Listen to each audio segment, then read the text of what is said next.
Alright, next we'll be going over settings. When you go into settings, it's going to give you the options to do a few things. Auto refresh.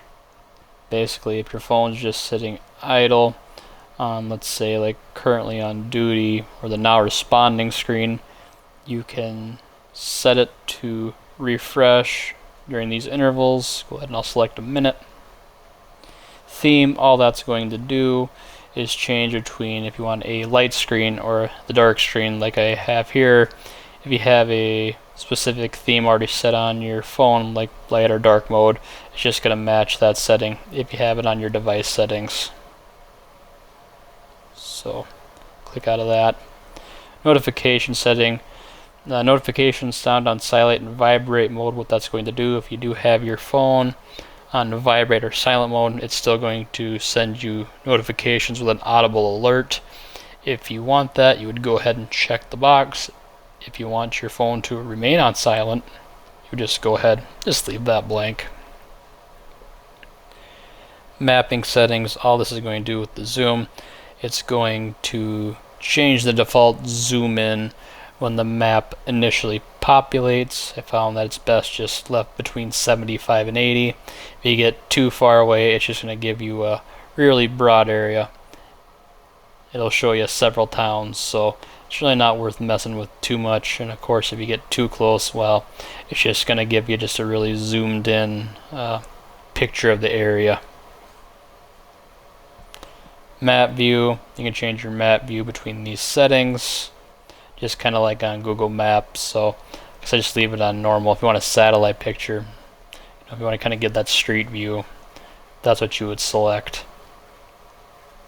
And when mapping, you have the option to zoom into the destination or just show the full route. It's going to kind of affect when you initially get that notification what you're going to see. So I just kind of leave it on zoom in to destination and just kind of map it if I need to. If we get a notification, I want to respond with the route, respond with GPS, you hit that, it's going to show that full route in the mapping. So you can kind of hit that there and it'll display the routing, but it's going to have that zoom into destination at your predetermined map zoom. So that was 80. So I'll click that off. And if I just wanted to show the full route, then it's not going to bother. It's just going to show you at kind of a optimal zoom of the full route to that call, depending on where it is. But I just leave it off there to zoom the destination, and it just kind of gives you a good plot of where it's at. Then you can always adjust that as you need to with your fingers on your phone. Then Track Me, after Respond, I Am Responding, has the ability, using your location only when you're in the app, to track you. And what that does with Rapid SOS, which our dispatch has, it actually gives them availability to track responders to show where they're at. Furthermore, with this tracking, when you're in the ambulance and responding to a call, they're able to see where that unit's at. So if you ever do need directions from dispatch, they're able to assist you better because they have your location. They can guide you where you need to go. So that does have benefit. We can shut that off. Just let me know if you don't want to be tracked within the app. Hey, that's not a big deal. We can turn that off.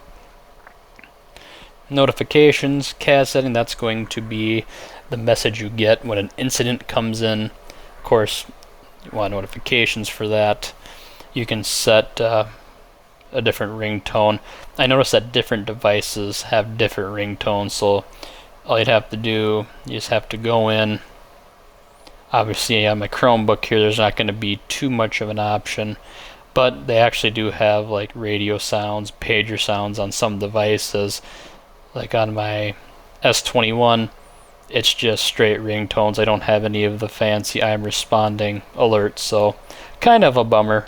But a lot of devices do have those options as far as like pager tones and things of that nature. Ringtone duration, you can set it to go for 5 seconds up to 2 minutes. It's going to be completely dependent on your preference. When you get a new incident, you can either get a pop-up window, which is going to display over all the other apps on your phone, or you can just choose a simple notification and it'll alert you that way. Then you would go on the app and then you can kind of work from there.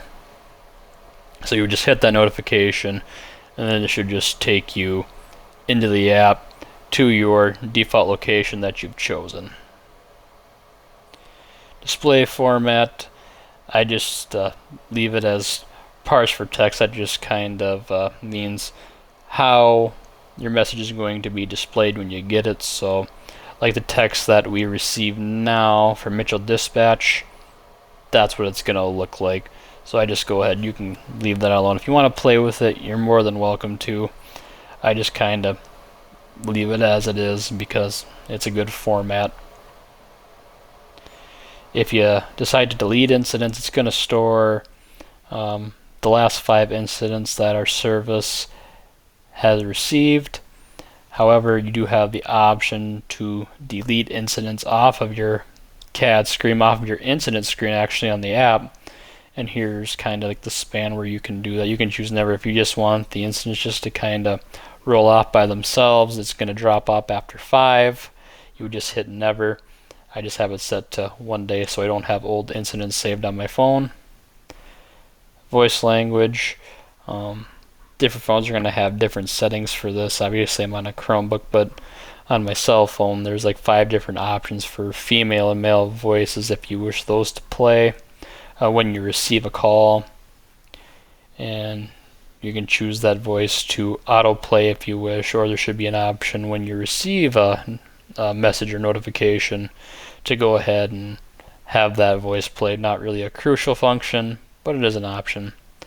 Heart healthy, what that is it's a feature. It starts out as a soft tone, and as that tone progresses, it's going to get louder and louder and louder, and that's just meant to not startle you awake, just kind of wakes you up like an alarm clock would instead of just giving you that jump scare. Audio incidents, that's not going to be important at this time up until we get two-tone detect. And what that is just basically getting dispatch radio to our phone. So whatever the initial dispatch was, it's going to record that and send that to us once we get that feature enabled. And you can it's kind of like the CAD notifications. You can go in and just edit it how you like. Messaging settings, same thing. Just go ahead, select what you like, select your ringtone, duration, how you want your message. It's going to be the same simple notification, pop-up window, and then delete.